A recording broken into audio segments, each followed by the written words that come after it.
Pandian ஸ்டோரோட episode இவங்க 3 பேரை மட்டும் இப்போதைக்கு விடுதலை செஞ்சுருக்காங்கன்ற மாதிரி சொல்லிடுவாங்க. அப்போ ரொம்பவே ஃபீல் பண்ணுறாங்க. அரசி எங்களுடைய அப்பாவை கட்டி பிடிச்சிட்டு, ஏம்மா ரொம்ப நேரம் இங்கே இருக்கக்கூடாது, நீங்கள் வெளியே போங்கம்மான்னு சொல்லிட்டு ராஜியும் நம்மளுடைய அரசியும் 2 பேருமே வெளியே அமைச்சிருவாங்க. அப்போ ரொம்ப ஃபீல் பண்ணிக்கிட்டு இருக்காங்க. ஏன்னா இப்படி ஒரு இக்கட்டான ஒரு நிலைமையில நம்ம மாட்டிக்கிட்டோமே அப்படின்ற மாதிரி. அதுக்கப்புறம் மேடம் நாங்கள் சொல்கிறத கேளுங்க மேடம், எவ்வளவோ சொல்லி பார்க்குறாங்க, இங்கே பாருங்கள் நீங்கள் சொல்கிறதெல்லாம் எங்களால் கேட்க முடியாது, நாங்கள் சொல்கிறத தான் நீங்கள் கேட்கணுன்ட்டு மாறி மாறி அவங்களுக்குள்ள ஆர்குமெண்ட்டாக போயிட்டுருக்கு. அதுக்கப்புறமா நம்ம கோமதி இருந்துட்டு, நாங்கள் என்ன தப்பு பண்ண சொல்லுங்க, நாங்கள் எந்த ஒரு தப்பும் பண்ணலானே, எங்களுக்கு இப்படி ஒரு தண்டனையை கொடுத்துட்டு இருக்கீங்க அப்படின்ட்டு எல்லாம் சொல்றாங்க. தண்டனை கொடுக்குறோன்னா நீங்க அந்த பொண்ணு அப்படி கொடுமைப்படுத்திருக்கீங்கன்னு அந்த இன்ஸ்பெக்டர் சொல்றாங்க. ஊர்ல எல்லார்கிட்டையும் விசாரிச்சிங்களே, நாங்கள் கொடுமைப்படுத்தினதா சொன்னாங்களே யாராச்சும்? இல்லை அப்படி இருக்கும்போது நாங்கள் கொடுமைப்படுத்தினதா சொல்லிட்டு நீங்க எப்படி மேடம் நினைக்கலாம் அப்படின்ட்டு எல்லாம் மாறி மாறி அந்த இடத்துல ரொம்பவே ஃபீல் பண்ணிட்டு இருக்காங்க. அவங்களால கொஞ்சம் கூட அதை ஏற்றுக்கவே முடியல. அது நினைச்சு அவ்வளோ எமோஷ்னலாக ஃபீல் பண்றாங்க. அதுக்கு அடுத்து தான் நெக்ஸ்ட் பார்த்தீங்கன்னா நம்மளுடைய அரசி ராஜி வெளியே உட்காந்து ஃபீல் பண்ணிட்டு இருக்காங்க. அப்போ எல்லாம் சமாதானப்படுத்துறாங்க. மீனாவும் சரி, அவங்களுடைய அப்பா சித்தப்பண்டி எல்லாருமே சமாதானப்படுத்துறாங்க. அவங்க ஒன்றும் பண்ணிட மாட்டாங்களா, அவங்களுக்கு எதுவும் ஆகாது இல்லை அப்படின்ட்டு சொல்லிட்டு, அதுக்கு முத்துவேல் சக்திவேல் அதெல்லாம் ஒன்றும் ஆகாது, எதுவும் பண்ண மாட்டாங்க, நாம தான் இருக்கும்ல, வெளியே எடுத்துடலான்றாங்க. எனக்கு ரொம்ப பயமா இருக்கு, என்ன ஆயிடுமோன்னு தெரியலையேன்றாங்க. அதெல்லாம் எதுவும் ஆகாது, நீ கவலைப்படாதுன்ற மாதிரி சமாதானப்படுத்துறாங்க. இப்படி அவங்களுக்கு பிரச்சனை மேலே பிரச்சனை வந்துட்டு இருக்கு. இப்போ அப்பா அம்மாவும் மட்டும் உள்ளே வச்சிருக்காங்க, அண்ணன்களையும் உள்ளே வச்சிருக்காங்களே அப்படின்ட்டு சொல்றாங்க. சமாதானப்படுத்துறாங்க, அதெல்லாம் ஒன்றும் பண்ண மாட்டாங்க அவங்க அப்படின்னு சொல்லிட்டு. ஆனால் கொஞ்சம் கூட அவங்களால அதை ஏற்றுக்க முடியல. ஏன்னா அடுத்து என்னென்ன நடக்க போகுது அப்படின்ட்டு அதை நினச்சியே ரொம்ப ஃபீல் பண்ணுறாங்க. ராஜி அழுகுறாங்க. அவங்களுடைய அப்பா சமாதானப்படுத்துகிறாங்க. ராஜி அதெல்லாம் ஒன்றும் ஆகாது, அவங்களுக்கு நான் தான் சொல்கிறேன்ல, நீ ஃபீல் பண்ணாதுன்றாங்க. இல்லைப்பா, என்னப்பா தப்பு பண்ணாங்க அவங்க, அவங்களுக்கு இப்படி ஒரு தண்டனை ஆனுவாங்க. அதுக்கப்புறமா மறுபடியும் இன்ஸ்பெக்டர் வருவாங்க. போயிட்டு என் அம்மாவாச்சும் வெளியே விட்டுருங்க, என் அம்மாவை இப்படி வச்சிருக்கீங்க பாருப்பா, 2 பேரை விட்டதே பெரிய விஷயம், சரியா? அவங்க வெளியே விட்டுருங்க, இவங்கள வெளியே விட்டுருங்கன்ட்டால சொல்லி கேட்டுக்கிட்டு இருக்காதீங்க, என்ன சொன்னது புரிஞ்சுதா அப்படின்ற மாதிரி சொல்கிறாங்க. எவ்வளோ சொல்லி ஒரு கட்டத்துக்கு மேலே போலீஸ் உங்களை ஜெயிலில் போடணுன்ற மாதிரி சொல்லிடுவாங்க. ஷாக் ஆகுறாங்க. என்னது ஜெயிலில் போட போகிறீங்களா? ஆமாம், உங்களை ஜெயிலில் தான் போட போகிறாங்க அப்படின்ற மாதிரி சொல்கிறாங்க. கேட்டுட்டு பாண்டி ஷாக் ஆகுறாங்க. மேடம் இது உங்களுக்கே கொஞ்சமாச்சு நியாயமாக இருக்குது, ஜெயிலெல்லாம் வேண்டாம் மேடம்ன்றாங்க. கோமதி பற்றி யோசிச்சு பாருங்க, நாங்கள் எல்லாரை பற்றி யோசிச்சா அப்போ எங்களுடைய நிலைமை என்ன சார்ன்றாங்க.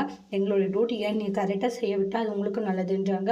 இவங்களை கண்டிப்பாக ஜெயிலில் தான் போடணுவாங்க. அப்போ ரொம்ப ஃபீல் பண்ணாங்க. மேடம் ப்ளீஸ் மேடம், ஜெயிலெல்லாம் வேண்டாம் அப்படின்றாங்க. இல்லை சார், கண்டிப்பாக இதுதான், ஒரு நாள் நீங்கள் ஜெயிலில் இருந்தாகணும், அதுக்கப்புறம் தான் கோர்ட்டில் உங்களை ஒப்படைப்போனாங்க அப்படின்ற மாதிரி சொல்கிறாங்க. கோமதியும் பாண்டியனும் பயங்கரமாக ஷாக் ஆகுறாங்க. பாண்டியனுக்கு அந்த நிமிஷம் அந்த செகண்ட்ஸ் என்ன பண்ணுறதுன்னு தெரியல. ஏன்னா ரொம்பவே அப்செட்டாக இருக்காங்க, இப்படி ஆயிடுச்சு அப்படின்னு சொல்லிட்டு. அதுக்கப்புறமா சரவணன் எல்லாத்துக்கும் காரணம் நான் தான், தள்ளி அடிச்சுக்கிறாங்க. சரவணன் என்னடா, இல்லைப்பா உங்களை இந்த நிலைமைக்கு கொண்டு வந்துட்டு இல்லைப்பா, இதுக்கெல்லாம் காரணமே நான் தானேப்பான்றாங்க. அதெல்லாம் ஒன்றும் இல்லை சரவணா, ஃபீல் பண்ணாத விடுன்னு சமாதானப்படுத்திட்டு இருக்காங்க. அது கடைசிதான் வெளியே வருவாங்க. இவங்க வந்ததுமே பேர் அரசி போயிட்டு அவங்களுடைய அம்மா கட்டி பிடிச்சிட்டு அழுகுறாங்க. ராஜி கதிரை கட்டி பிடிச்சிட்டு அழுகுறாங்க. இங்கே செந்திலுக்கு ஆறுதல் சொல்கிறாங்க. மீனா இப்படி மாற்றி ஒவ்வொருத்தராக சொல்லவும் முத்துவேல் சக்திவேல் கவலைப்படாதீங்க, இன்னைக்கு ஒரு நாள் தான், கண்டிப்பாக நாளைக்கு கோர்ட்டில் உங்களை ஒப்படைச்சிருவாங்க, நாங்கள் வெளியே எடுத்துருவோன்ற மாதிரி சொல்கிறாங்க. கவலைப்படாதீங்க அம்மா, எனக்கு ரொம்ப கஷ்டமாக இருக்குமா, இப்படி நீங்கள் ஜெயிலில் இருக்கிறத பார்க்கும்போது அரிசி அதெல்லாம் நினச்சி நீ ஃபீல் பண்ணாது, பார்த்துக்கிறோன்றாங்க. எல்லாருமே ஆறுதலாக சொல்லிட்டு இருக்காங்க. மீனாவுடைய அப்பெல்லாம் கண்டிப்பாக வெளியே எடுத்துருவோம், நீங்கள் ஃபீல் பண்ணாதீங்கன்றெல்லாம் சொல்கிறாங்க. அதுக்கப்புறம் அவங்க 3 பேருமே கூட்டிட்டு போயிடுவாங்க ஜெயிலுக்கு. அப்படியே எல்லாரும் ரொம்ப ஃபீல் பண்ணிக்கிட்டு இருக்காங்க. சரி போலாம் வாங்கன்னு சொல்லிட்டு போறாங்க. மீனா நீ வரையும் நம்ம வீட்டுக்கு இல்லப்பா, நான் ராஜி அரசி கூட போறோம் பண்றாங்க. சரிம்மா எதுவானாலும் கால் பண்ணு, ராஜி அரசி ஃபீல் பண்ணாதீங்கன்னு குமாருமே அட்வைஸ் பண்ணிட்டு இருக்காங்க. அப்புறம் வீட்டுக்கு போயிடுவாங்க. இங்க இன்னுமே வரலையான்ட்டு அப்பதான் ஒரு ஃபேமிலி ஊர்க்காரங்க எல்லாம் வெயிட் பண்ணிட்டு இருக்காங்க. அப்புறம் பழனி வருவாங்க. பார்த்துட்டு பழனி எங்கடா ஆகணுன்னே அப்புறம் வருவாங்க. உடனே அப்பதான் அப்படின்னு கட்டி பிடிச்சிக்கிறாங்க. எங்க அம்மா அப்படின்ட்டு ராஜி போயிட்டு அவங்களுடைய அம்மா கட்டி பிடிச்சிக்கிறாங்க. அழுதுட்டே இருப்பாங்க. அதுக்கப்புறமா இப்படி ஆயிடுச்சுட்டு எங்கடா மீதி போயிடுவாங்க. அவங்க எல்லாரும் வரமாட்டாங்க. என்னடா சொல்ற பழனி, அவங்கள ஜெயிலில் போட்டுறதா சொல்லிட்டு கூட்டிட்டு போயிட்டாங்க, நம்ம என்ன சொன்னாலும் அவங்க வெளியே விடலன்னு, பண்ணாத தப்புக்கு இப்படி ஒரு தண்டனையான்ட்டு அப்பதான் ஒரு பக்கம் அழுகுறாங்க.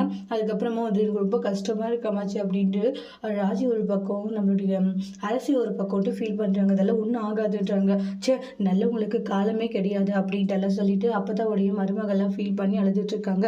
சரி நீங்க அழுகாதீங்க, கண்டிப்பா வெளியே எடுத்துடலாம், சும்மா எல்லாம் தேவையில்லாத விஷயத்த போட்டு மனசை போட்டு குழப்பிக்காதீங்கன்னு முத்துவேல் சக்திவேல் சொல்றாங்க.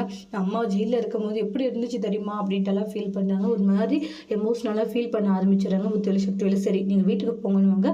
அப்புறம் பழனி எல்லாரும் உள்ள கூட்டிட்டு போறாங்க. எல்லாருமே வீட்டுக்குள்ளார போடுவாங்க. அண்ணன் நீங்க தங்கச்சிங்களை வெளியே எடுத்தீங்க, ஆனால் நீங்க உள்ள வரலாம் இல்லையா அப்படின்றாங்க. வாங்கினேன் அப்படின்றாங்க.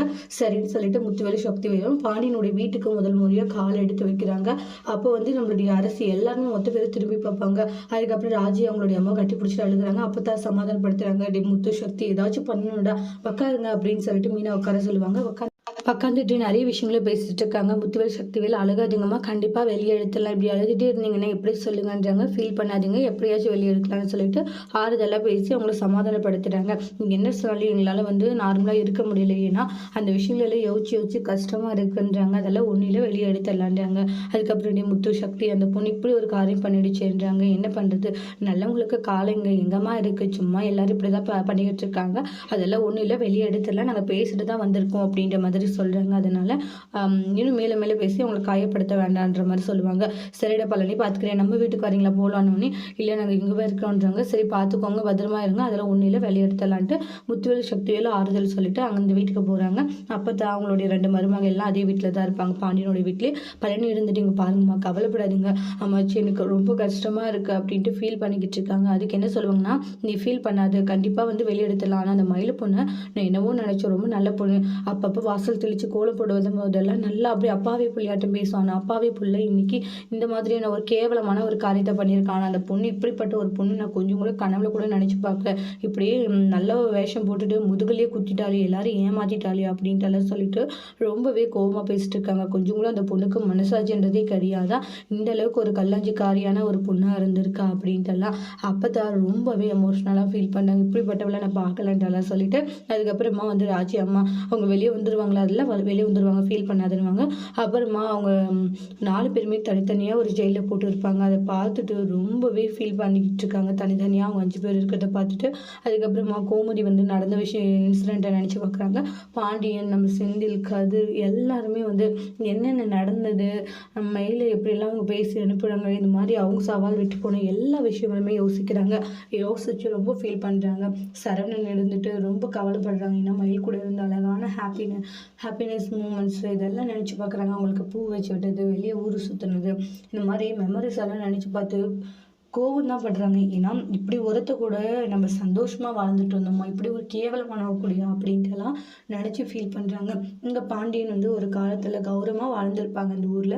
ஆனால் அந்த விஷயங்களெல்லாம் யோசிச்சு இன்றைக்கி நம்ம இப்படி ஒரு நிலைமையில் இருக்கோன்ட்டு அவங்களுமே ரொம்ப ஃபீல் பண்ணிட்டு இருக்காங்க. அப்புறம் கோமதி தம் மருமகளை எப்படியெல்லாம் பார்த்துக்கிட்டோன்னு நினச்சி ஃபீல் பண்ணுவாங்க. அப்புறம் எங்கே வச்சுருக்காங்கன்னு தெரியலிட்டு எங்கே இருக்கீங்க கத்தவும் உடனே வார்டன் வருவாங்க. என்னாச்சு மனோனே, இல்லையா பசங்க இவன் புருஷன் எங்கே இருக்காங்க, எல்லாம் பக்கத்தில் தான் இருக்காங்க, நீங்கள் ஃபீல் பண்ணாதீங்க, அடிக்கலாம் மாட்டாங்களா, அதெல்லாம் அடிக்க மாட்டாங்க, யாருக்கும் ஒன்றும் ஆகாது, நீங்கள் தைரியமாக இருங்கன்னு சொல்லிட்டு போயிடுவாங்க.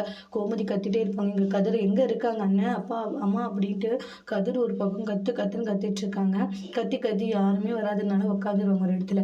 செந்தில் தண்ணி குடிக்கலான்னு போவாங்க, ஆனால் குடிக்காமல் மறுபடியும் உட்காந்துட்டு ஃபீல் பண்ணுறாங்க. ஏன்னா இப்படி ஒரு நிலைமைக்கு எல்லாரும் வந்துட்டோன்னு சொல்லிட்டு செந்தில் ஒரு பக்கம் ரொம்ப ஃபீல் பண்ணிட்டு இருக்காங்க. இங்கே கோமதியுமே ஃபீல் பண்ணிட்டு இருக்காங்க.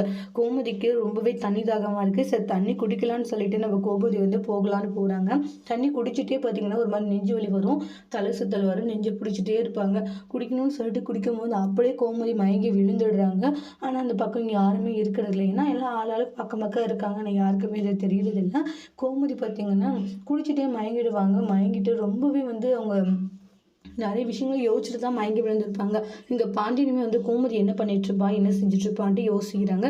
யோசிச்சுட்டு அந்த கம்பி பக்கத்தில் நிற்கிறாங்க. அடுத்து என்ன நடக்க போகுது, கோமதி இது மாதிரி மயங்கி விழுந்திருக்காங்க, ஒருவேளை அவங்களுடைய உயிருக்கு ஏதாச்சும் பெரிய ஆபத்து வரப்போகுதா அப்படின்றதெல்லாம் அடுத்தடுத்து வரக்கூடிய பிரமூலம் நம்ம வெயிட் பண்ணி பார்க்கலாம். இந்த வீடியோ உங்களுக்கு பிடிச்சிருந்தால் லைக் பண்ணுங்கள், கமெண்ட் பண்ணுங்கள், ஷேர் பண்ணுங்கள். மறக்காமல் நீங்கள் நம்மளோட சேனலை நீங்கள் சப்ஸ்கிரைபர் பண்ணிக்கோங்க. Thank you friends.